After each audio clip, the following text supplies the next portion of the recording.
Hello ladies and gentlemen, my name is Ingus and I'm from IGS Electronics, and today we're going to continue with our ASI network setup, where we're going to be checking out how these two units are there, right there. They're kind of called a panel-based SlimLine unit, more or less from PLC. That are older versions, so there's a newer ones, but pretty much the principle is the same.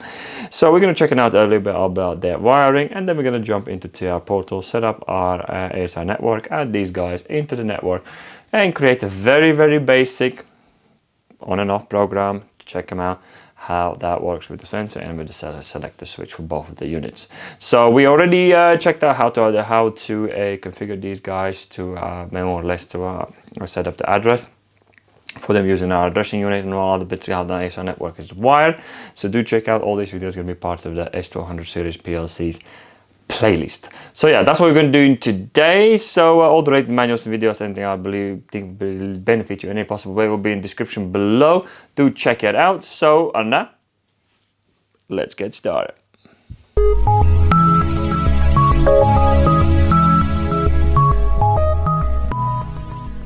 So before we get started, let's have a quick look at wiring and some of these units. So these are very common use. Also, there's newer versions out there. We'll be checking them out in the future videos and how they are wired and things like that. So, but the principle is very much is the same the way they are now and they used to be. This is more or less the older version of SlimLine. Some of these are still actually for sale.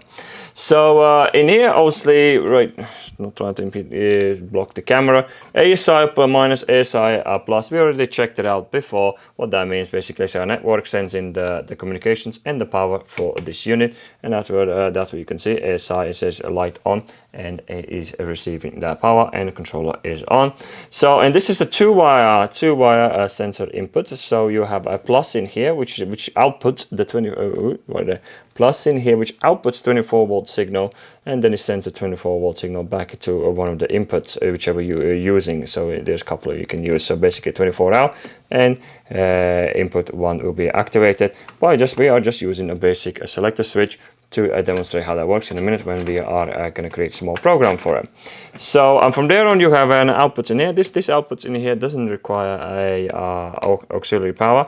So there's your comms in here. This is where you would send your power cable, whatever you're trying to switch. Whatever you're trying to again, check the manual, what current ratings they are, and we will be switching between normally closed and normally open. That's one of the SlimLine controls. This guy in here is a three wire, is for the 3-wire sensors. So you have, if you are not familiar with sensor colors, brown and the blue will always be plus and a minus for the sensor, sending the power. In our case, we are using a 6 sensor, a nice stainless steel one as well. And as you can see, my lights jumping. And the reason they are jumping, because the black in here will be sending signal black as from normally open, and the white will be sending signal back from normally closed contact. So I'm using actually both. So input 1 and input 2. So that way you can you can have more information coming back from your sensor if you require. Generally it's for 3 wires, so you can have 4 sensors connected to it. But if you want to use additional channels for normally closed or whatever other thing, well, it's normal closed, normally open. So you are able to do that. And as you can see down here, it says Aux Power. That means that when you see that, it means it does require additional power to power the outputs, and that's what it says in here. And that's what we've got in here: plus, L plus, and M minus is coming to basically 24 plus and 24 minus coming here and a bottom. As soon as you put M negative or your power supply in here, all the M's in the bottom are already receiving the same negative. And as you can see down here, I'm having just a very basic 24-volt DC lamp. Oh, switch is just falling over. So basically, all it does, so this L in here is a sort of power, will be powering all the transistors, and as the channels will switch, which you can see that your this one, whatever, whichever comes on. So output will come on. We will output 24-volt DC as it comes on, and it will be using this guy in here. This guy in here will be sending power to all of them to be switched and send out the 24-volt DC, and that comes to our lamps end in here. And that's pretty much how this guy would work. So as you see, auxiliary. So usually you use a black and a yellow cable, what Siemens provides. We're going to check that out in the next video, what those cables were. They really usefully, but you can use your own if you wish to. So yeah, that's pretty much when it comes down to wiring. So hopefully that makes sense and gives you understanding. As you can see, both of my says ASI power there, but is unable to communicate with anything because he doesn't understand, because his addresses are wrong, which you already checked in the last video how to set them up. And as you can see, my old thing is flashing red. So next up, let's jump on TI Portal. So here we are. So there's our project with a continuation from previous videos.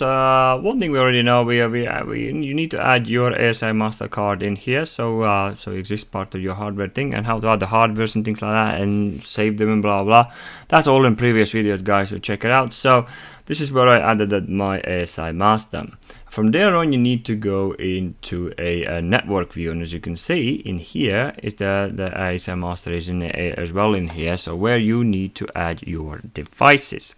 So from there on, you go into a hardware catalog. You have to be in a network, what you call that, a network view to be able to find these devices. So do make sure that's the case. So hardware catalog. As you can see, they are all under field devices, and there is a lot of them. So the best place to do, guys, is actually to search the actual part number of your device. So that's what I'm going to be doing now. So here's my part number. So let's click enter and let him find it. Here we are. So we found it there. So it's right in there. So, and that's what you're going to do. All you need to do is drag and drop into your window.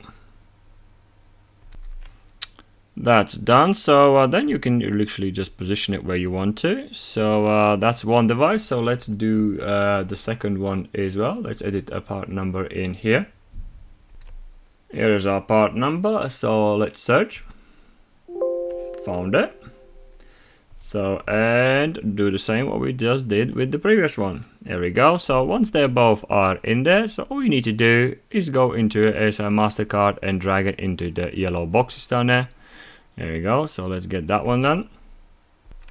That's done. And from there on, you can take from this yellow box and drag on to the next yellow box. And that's pretty much how you would start setting up your ASI network. So actually, you don't. You just, yeah, you can drag it from wherever, anywhere you wish, because it works in all different ways. So yeah, and there we go. So both of our ASI units are in there. Then you can rearrange it, but whichever way you want it. You got a massive amount of space in there. How you set things up. So it's entirely up to you. So from there on, so we need to, let's zoom in a little bit. We need to address them. So whatever the addresses we already given to them, we are using our addressing unit. So once you click on it, it shows like a blue window around it. So then click on the properties and you'll find out all the general information what you require for your unit. I have set up this guy in here as address 2 and this guy as address 3. And just the reason I did that is because the previously I was set, this guy was set up a bit differently. So if I try, let's say because this guy is address 2, see this guy is address 2 and this guy is address 1. As you can see, if I try to change the address, you can see all the available addresses in here. As you can see, 2 is blocked out, so it won't let you put the address in it because someone else is already using it. So so what I need to do in here, so I need to go change this address to 3. This is what I actually addressed that unit to, just to show you the point. So here we go. That's that will be address for that unit, and then I should be able to go in here and change that to address 2 now. See, that is as so I'm able to do that. Before I wasn't. So once you've done that, the TI portal automatically assigns the IOs to it. So if you go into digital IOs in here, so you can see how you're addressing. As you can see, starting bit is 166, and from the starting start address bit it will be 8.0.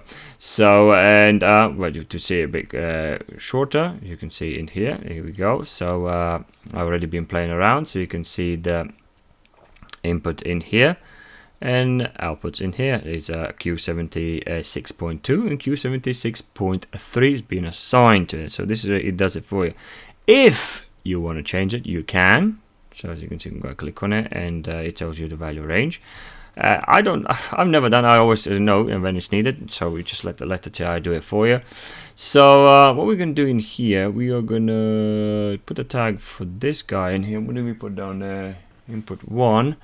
So we're gonna call this one selector switch, and yeah, these will actually become straight as your normal IOs. So, and they could be anywhere in your system, far away. So, well, not far away, as long as you stay within 100 meters, you should be fine. So I haven't done that. So, and the same thing as well is for this guy. So what we're gonna do in here for this guy, as you can see, is you got a 4 inputs and 4 outputs. They all are in there, and again you can find them into your IO addressing. So it is starting bit, starting address, and starting bits. So that's that. So we have a sensor to be connected to. What we're using something. Let's just call it sensor in. Sensor in. And we're also gonna touch the lamp on. So I haven't done that, so now we can create a program. So we're gonna create a program quickly of the camera.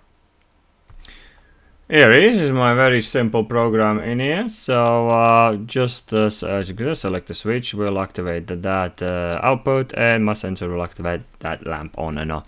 So that's pretty much it. Once you basically, you don't have to create a program to get your ASI network set up. I just do it right now because I want to demonstrate it. From there on, I just go into your device configuration and sort of pump everything inside inside your controller. So let's do that.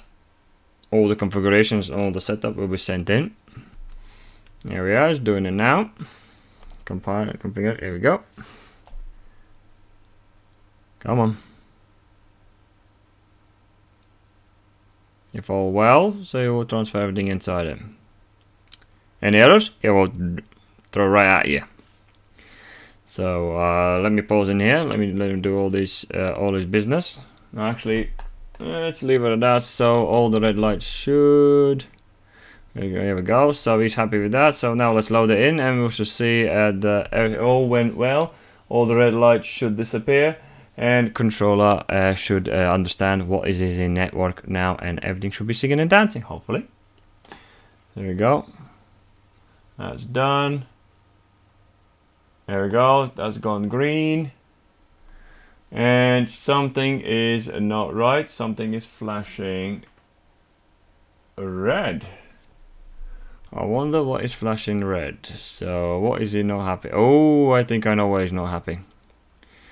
So he's not happy because I no longer have the DC card. So we're gonna delete that. So I just remembered. We took that one out. So and let's do that one. Oop. Click on it and let's do it on again. I can do that off camera. So now that's done, let's finish it all up. So the PLC should get nice and happy now. There we go, everything is running. So let's jump back on our setup and see how that all works. So let's have a look what we have created in here. So that should be putting output 1 on, and there we go. So it works brilliantly. Oh, there's a cable issue I have somewhere. Something's not connecting properly. Here we go. Something somewhere in my socket is not really doing. We'll check that out. But pretty much, hopefully you get the gist. How that? What is that? Somewhere I have a loose connection down there. And the same thing comes for our sensor. There's a lamp in there. You can see the lamp is on. And as we can move sensor, here we go. So you can see the IO, so it's flipping around because the sensor is doing all sorts of on and offs, on and offs, on and offs. And then that, ladies and gentlemen, is pretty much the SlimLine components that are from a Siemens ASI.